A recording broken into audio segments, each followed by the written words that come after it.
라디오 명작 극장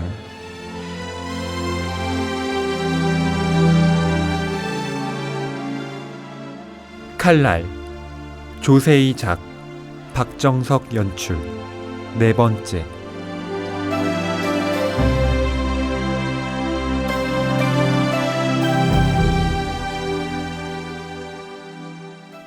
밤이 되어 마당에 물을 받기 위해 나온 신혜는 낮에 있었던 일을 떠올립니다. 집에 물이 잘 나오지 않아서 고민이었던 신혜는 수도꼭지를 새로 달면 물을 잘 받을 수 있다는 난장이의 말을 믿고 그를 부릅니다. 난장이는 자신의 일감을 빼앗는다고 위협하는 사내를 두려워하지만 가족의 생계를 책임지기 위해 신혜 집의 수도를 고치기 시작합니다.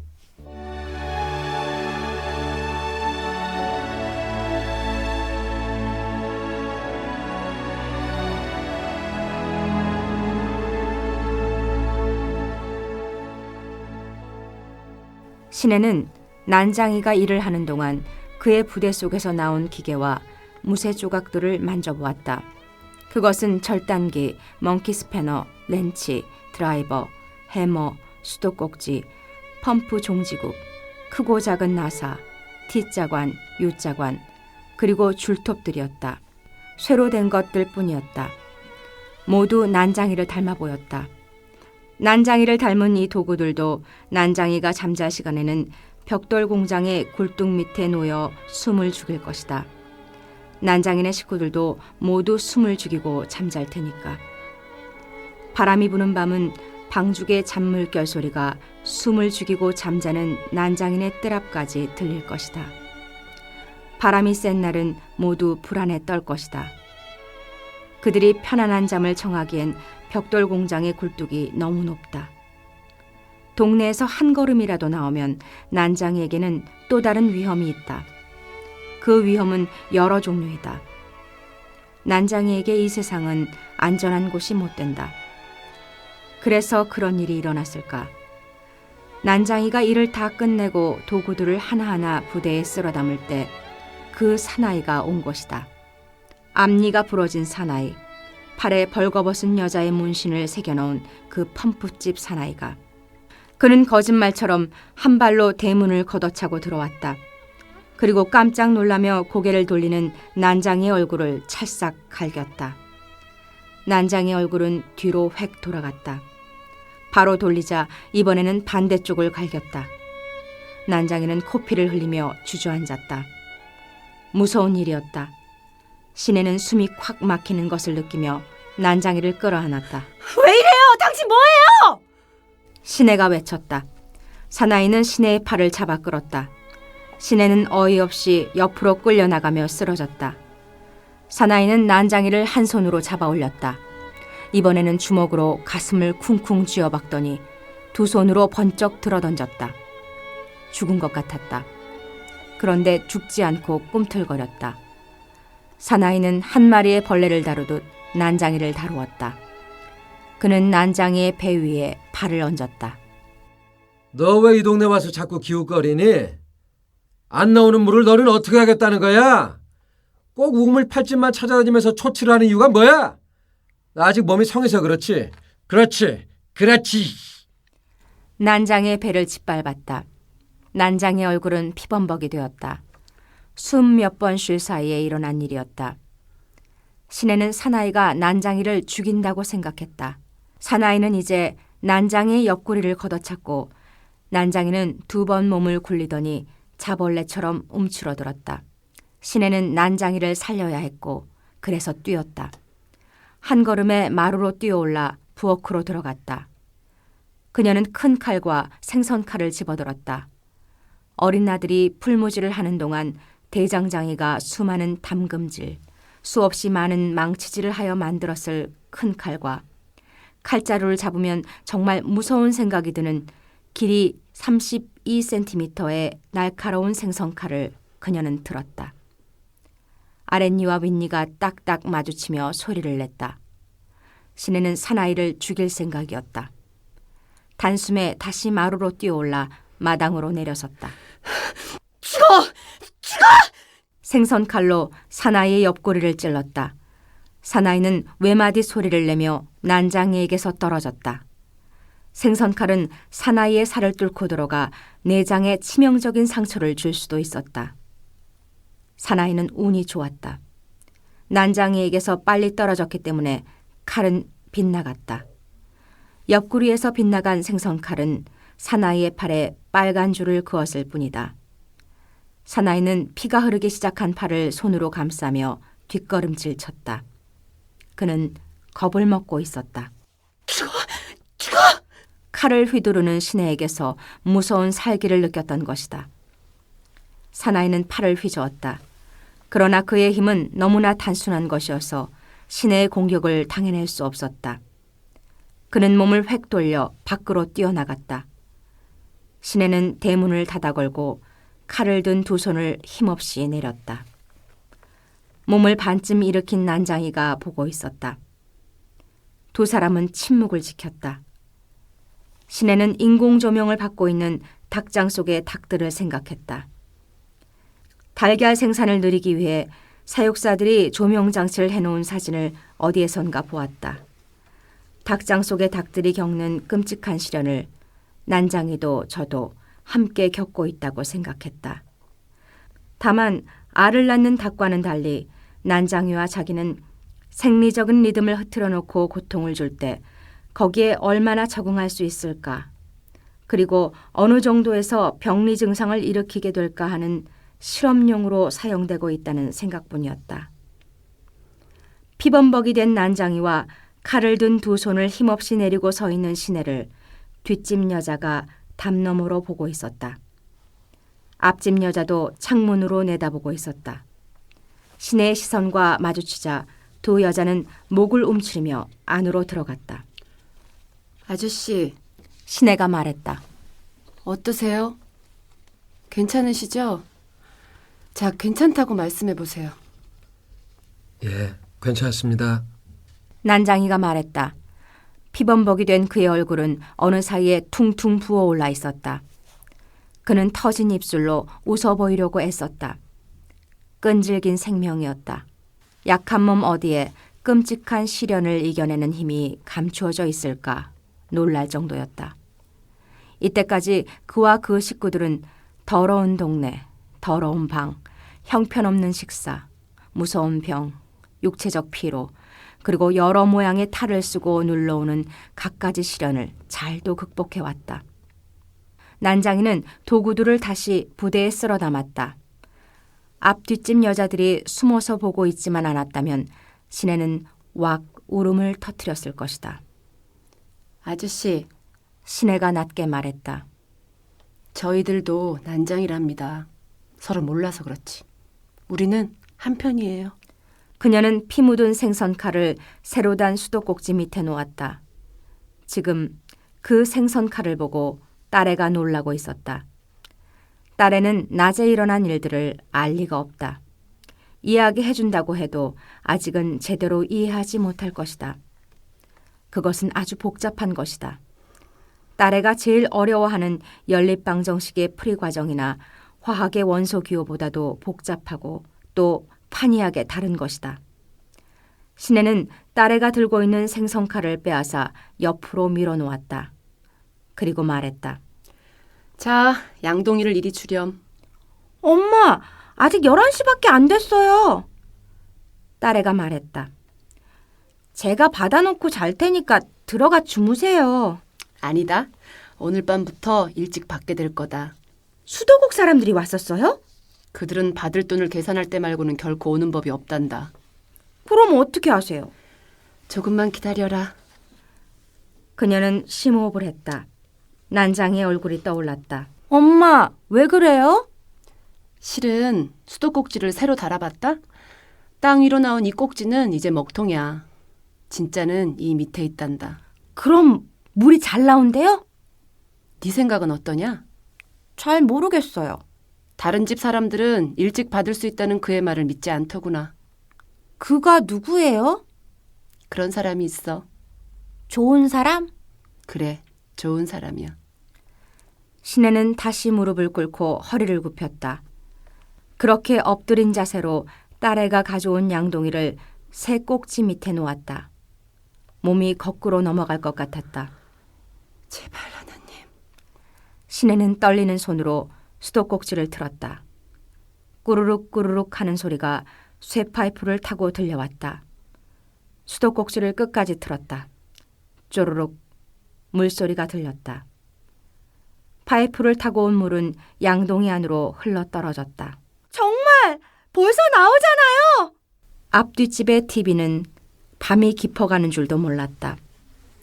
딸애가 따라 엎드리며 뭐라고 소리치고 있었다. 그러나 시내의 귀에는 수돗물 소리 이외에는 아무 소리도 들리지 않았다.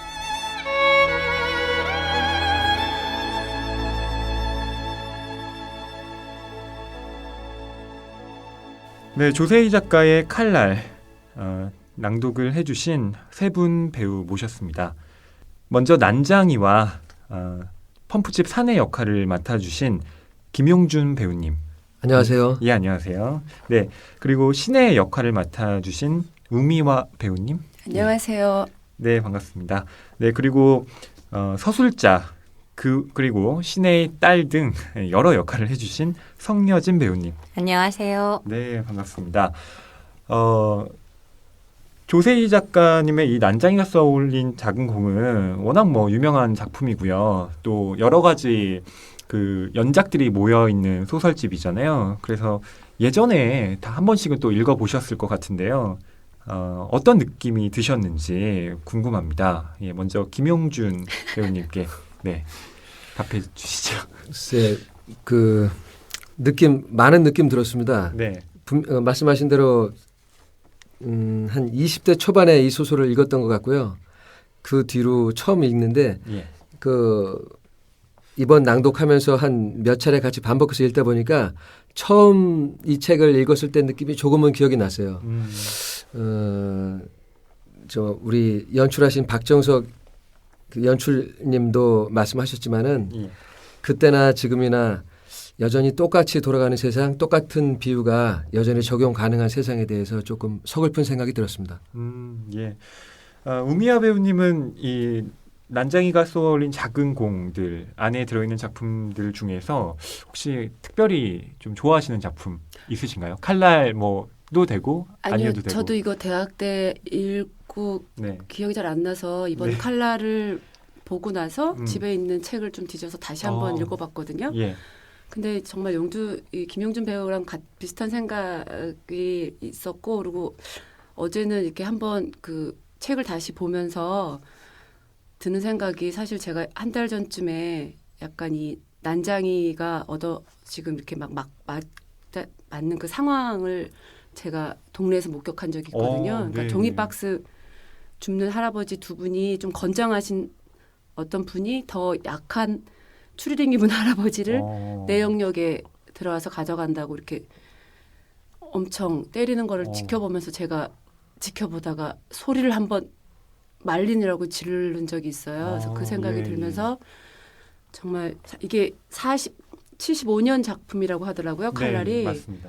근데 제가 74년생인데 거의 나랑 같은 나이의 소설인데 예. 세상이 40년이 지났는데도 이 어떤 그 사회 구조 속에 이 살아가는 사람들의 이 인간성이라고 해야 되나? 네. 어떤 그런 것들은 변화하지 못하고 있는 것은 무엇일까? 네. 왜 그럴까? 너무 좀 마음도 무겁고 씁쓸하고 그랬습니다. 예.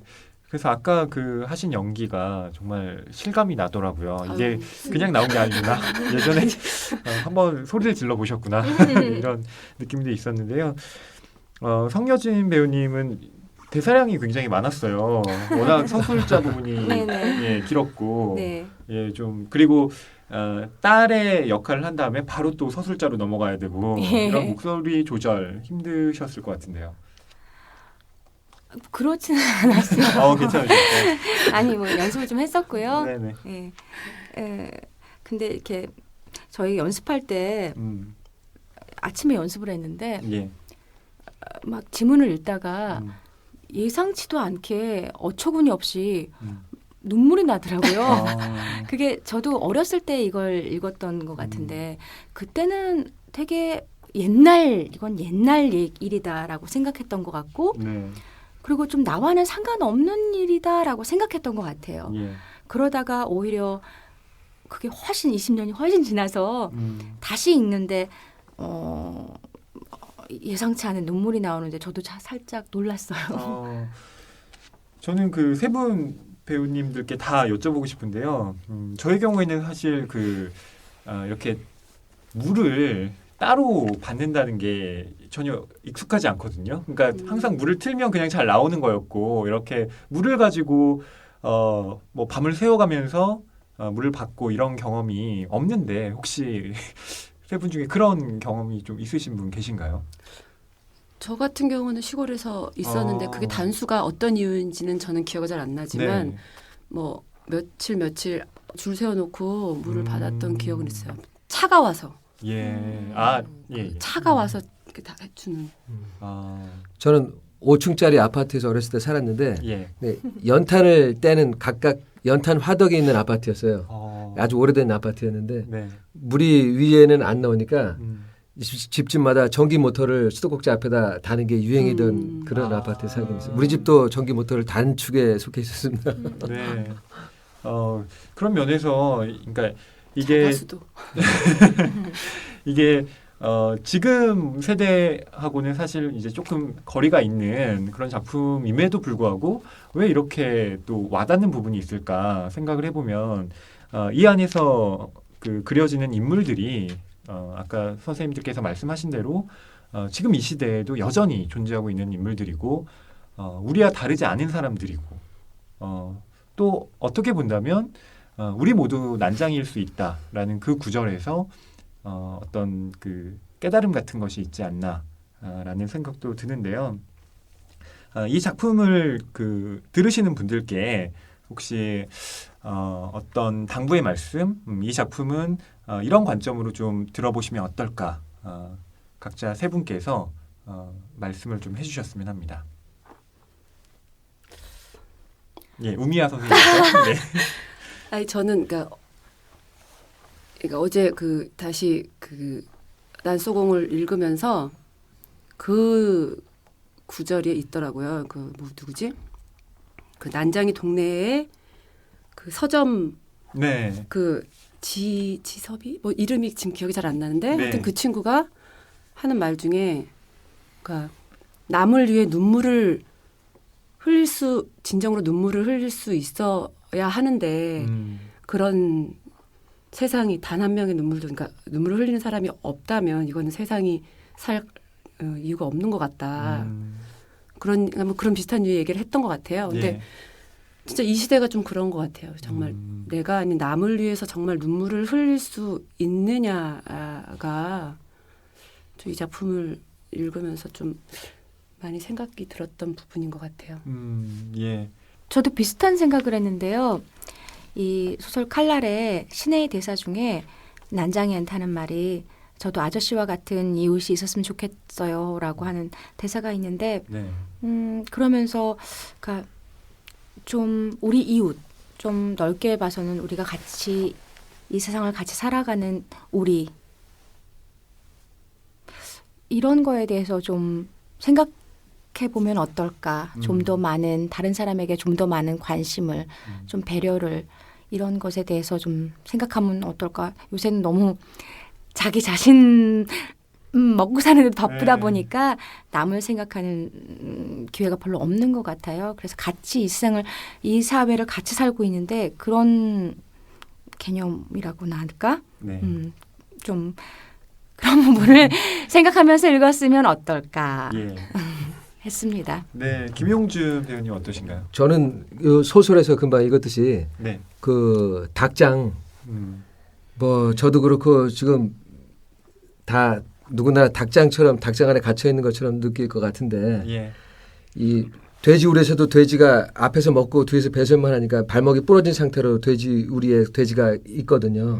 그래서 우리 보는 모든 돼지가 발목이 부러진 상태로 있다고요. 예. 닭은 거기다 한술 더 떠서 불을 계속 켜놓고 나주로 만들어가지고 낮은 줄 알고 계속 알을 낳아야 되고 또 항생 주사를 계속 맞고 하는 이런 상황이 네. 우리 청소년들이나 우리 어른이라고 하더라도 그 네. 모습에 다르지 않은 것 같아서 좀 안타깝습니다.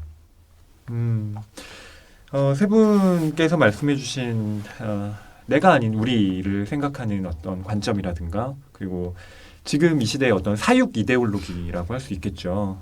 갇혀져 있는데 갇혀 있는 줄 모르는 이러한 상황에 대해서 다시 한번 생각을 좀 해봤으면 좋겠다라는 좋은 말씀 해주셨습니다. 네, 이렇게 열연해 주셔서 저도 옆에서 지켜봤는데 정말 감동스럽더라고요. 여러분들께서도 그 세 분께서 읽어주신 칼날 읽어보시면서 그 재미와 또 여러 가지 생각들 해보셨으면 좋겠습니다. 네, 오늘 감사합니다. 고맙습니다. 고맙습니다. 출연 김용준, 우미화, 성여진, 진행 허희, 프로듀서 김경주였습니다. 고전을 생생하게 듣는 즐거움, 라디오 명작극장. 라디오 명작극장 8번째 시간에는 박상용 작가의 남도 작품으로 찾아뵙겠습니다. 감사합니다.